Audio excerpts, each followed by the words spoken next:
Baik. Assalamualaikum warahmatullahi wabarakatuh.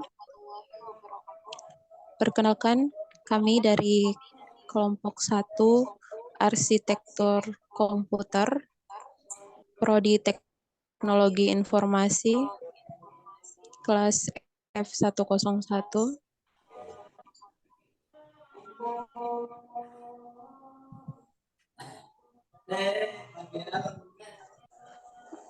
Baik, perkenalkan nama saya Sarina Ulfawakano.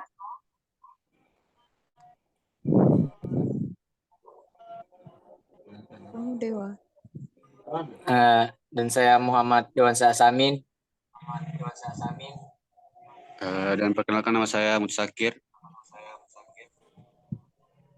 Oke. Di sini kami akan memaparkan materi tentang bahasa mesin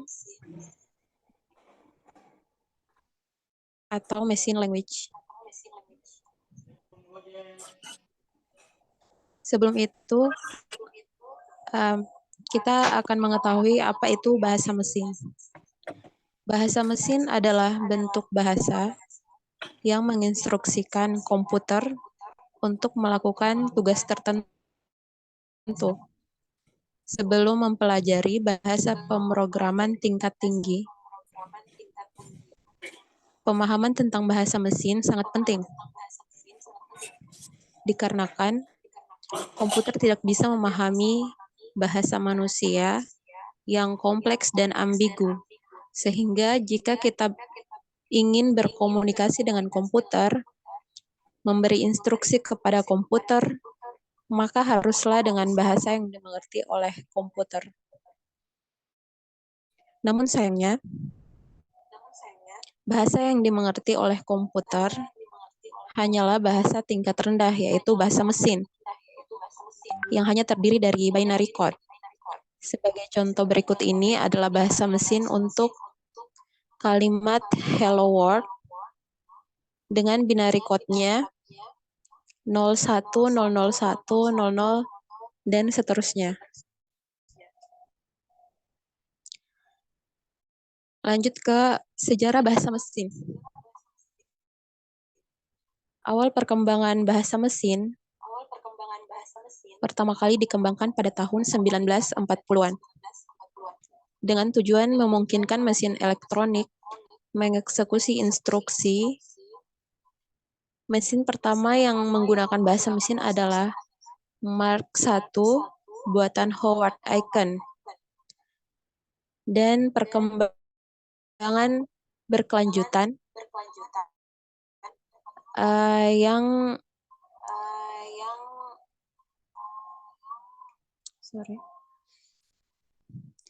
dikarenakan seiring berjalannya waktu, bahasa mesin terus berkembang untuk mendukung berbagai arsitektur komputer dan tuntutan aplikasi yang semakin kompleks. Yang ketiga, pengaruh terhadap komputasi modern. Sejarah bahasa mesin memiliki dampak yang signifikan dalam pengembangan komputasi modern, serta menjadi dasar bagi pengembangan bahasa pemrograman tingkat tinggi. Nah, ini adalah bahasa generasi pertama, bahasa mesin.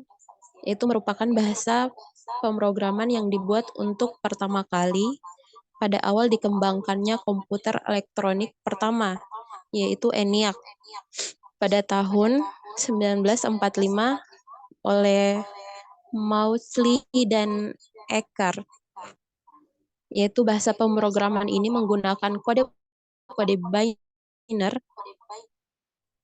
yaitu 0 dan 1, yang sesuai dengan basis dasar transistor, yaitu kondisi on yang diwakili dengan angka 1 dan kondisi off diwakili dengan angka 0. Sebagai contoh, kode binernya 01001 dan seterusnya. Masuk ke konsep dasar bahasa mesin. Yang pertama, representasi binary. Bahasa mesin menggunakan kode biner 1 dan 01, 1 dan 0, untuk mempresentasikan data dan instruksi. Yang kedua, operan dan operasi. Konsep dasar termasuk operan atau objek yang akan dioperasikan dan operasi atau tindakan yang akan dilakukan terhadap operan. Yang ketiga, struktur instruksi, yaitu instruksi bahasa mesin memiliki format dan tata letak yang khas. Oke, lanjut. Materi berikutnya yaitu struktur bahasa mesin. Struktur bahasa mesin terbagi jadi 3. Yang pertama yaitu register. Register adalah unit penyimpanan data yang terdapat di dalam prosesor. Register memiliki ukuran yang kecil, tetapi kecepatan akses yang tinggi. Register dapat berfungsi untuk menyimpan alamat instruksi, data, atau hasil operasi aritmatika dan logika. Yang kedua yaitu memori. Memori komputer memegang instruksi dan data yang diperlukan oleh program bahasa mesin. Dan yang ketiga, stack. Struktur penumpukan yang digunakan untuk menyimpan data saat program berjalan. Next.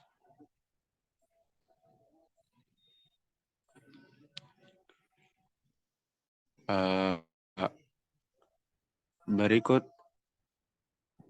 yaitu bahasa mesin menggunakan kode biner 0 dan 1 untuk menyampaikan instruksi kepada komputer. Instruksi-instruksi ini kemudian diubah menjadi bahasa assembly atau bahasa tingkat tinggi agar lebih mudah dipahami oleh manusia.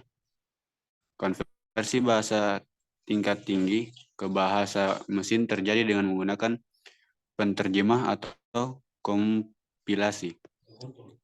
Kode-kode operasi bahasa mesin inilah yang dituliskan ke memori program prosesor.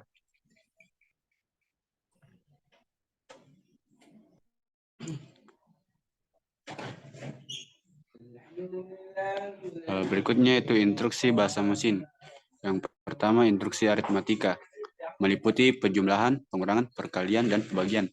Instruksi ini membantu komputer dalam melakukan operasi matematika dasar. Yang kedua instruksi logika, digunakan untuk melakukan operasi logika seperti AND, OR, NOT, dan XOR. Instruksi yang ketiga itu instruksi pemindahan data, memindahkan data dari satu lokasi ke lokasi lain di dalam memori atau dari memori ke register atau sebaliknya. Next. Pengkodean dan dekode bahasa mesin. Yang pertama itu pengkodean. Proses mengubah instruksi atau data menjadi format yang dapat dipahami oleh komputer. Yang kedua, dekode. Kebalikannya dari arti pengkodean yaitu proses mengurusi instruksi dan data menjadi format yang dapat dipahami oleh manusia. Yang ketiga, instruksi mesin dan bahasa pemrograman. Pemahaman yang solid tentang pengkodean dan dekode bahasa mesin penting dalam pengembangan bahasa programan. Berikut contohnya sebelah kanan. Keuntungan dan kekurangan bahasa mesin. Yang pertama itu keuntungannya bahasa mesin menghasilkan program yang sangat efisien dan memiliki kontrol penuh terhadap komputer. Dan kekurangannya yaitu sulit untuk dimengerti dan sulit bagi pengembang untuk menulis program kompleks secara efisien.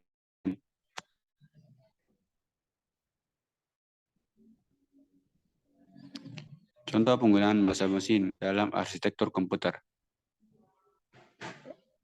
Bahasa mesin menggunakan kode numerik biner, sedangkan arsitektur komputer merupakan dasar untuk semua perangkat lunak dan perangkat keras komputer.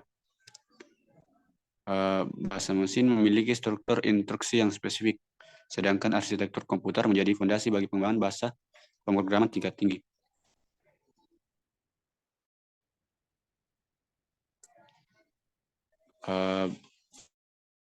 Adapun ciri-ciri bahasa mesin.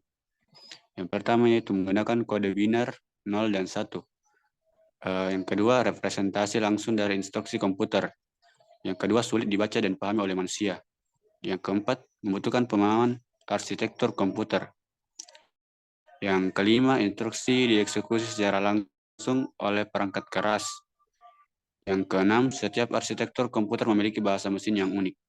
Yang terakhir, dibatasi oleh instruksi dan kemampuan perangkat keras. Adapun ciri-ciri bahasa pemrograman yang pertama yaitu menggunakan sintaks dan struktur yang lebih kompleks. Yang kedua, abstraksi tingkat tinggi dari instruksi komputer. Yang ketiga, lebih mudah dibaca dan dipahami oleh manusia. Yang keempat, tidak membutuhkan pemahaman arsitektur komputer. Yang kelima, pemrograman harus diterjemahkan atau dikompilasi sebelum dieksekusi. Yang keenam, bahasa pemrograman dapat digunakan secara universal di berbagai platform. Dan yang terakhir, lebih fleksibel dan dapat diadaptasi ke berbagai kebutuhan dan tugas. Next. Adapun contoh different programming language. Yang pertama, machine language. Contohnya bilangan biner. Yang kedua, assembly language. Contohnya move, seg, dan ABX. Yang terakhir, high level language yang berupa include dan sebagainya.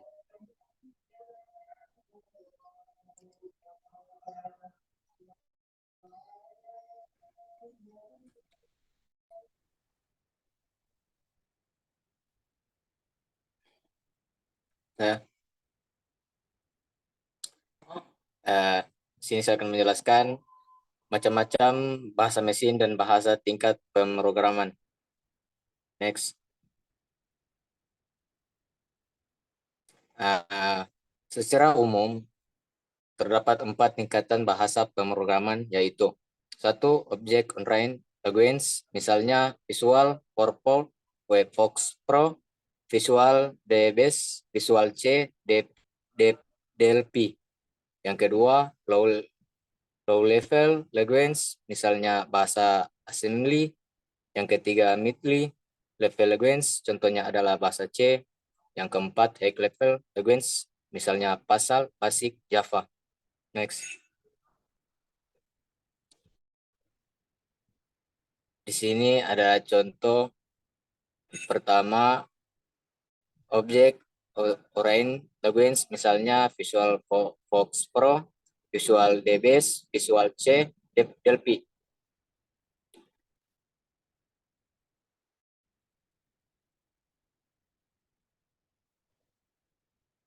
Next. Yang kedua, Visual C, DLP. Yang kedua, low level language, misalnya bahasa assembly. Bahasa assembly adalah bahasa yang dirakit atau dibuat untuk menggantikan kode mesin yang sulit untuk dibaca atau dihafalkan, dimengerti, dan ditulis. Terdiri dari label, opkode, operand, dan komputer. Contohnya, mulai LD, SPO, LDBO, Dezins, posisi awal start, tunggu sesat, dengan cara loop. Next. Yang ketiga, mid level language, contohnya adalah bahasa C. Bahasa C adalah contoh dari mid level language atau medium level language atau dalam kurung MLL.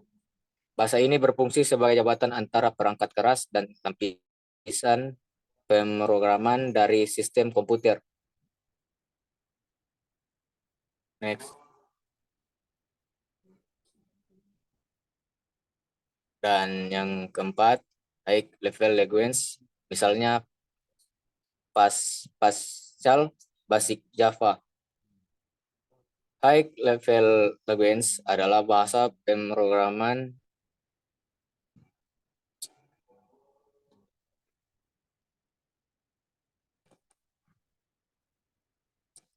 High level language adalah bahasa pemrograman lebih dekat dengan bahasa manusia dan lebih mudah dibaca atau ditulis dan dipelihara. Contohnya high level language adalah Pascal, Basic, Java, dan lain-lain. Next.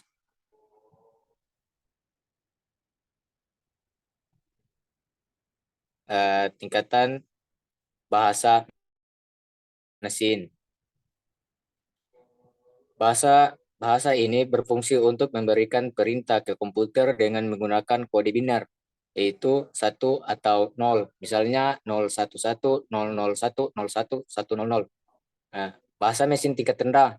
Bahasa ini disebut juga dengan bahasa rakitan. Fungsinya yaitu untuk memberikan perintah ke komputer dengan mempergunakan kode singkat atau mnemonik kode, misalnya MOV, SUV, JMP.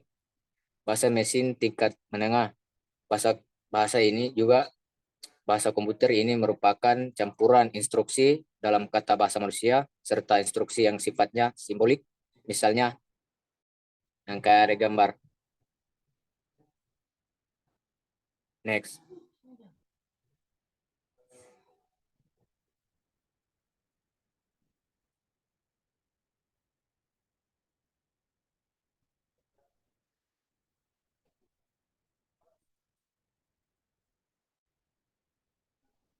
Bahasa mesin tingkat tinggi.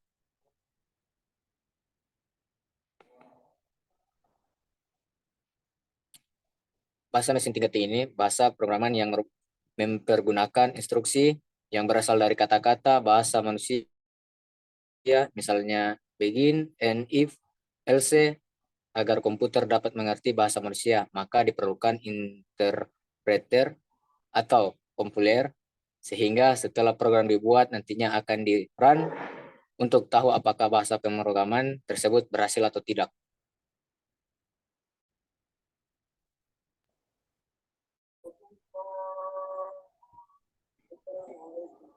Oke, terima kasih. Sekian dari saya. Assalamualaikum warahmatullahi wabarakatuh.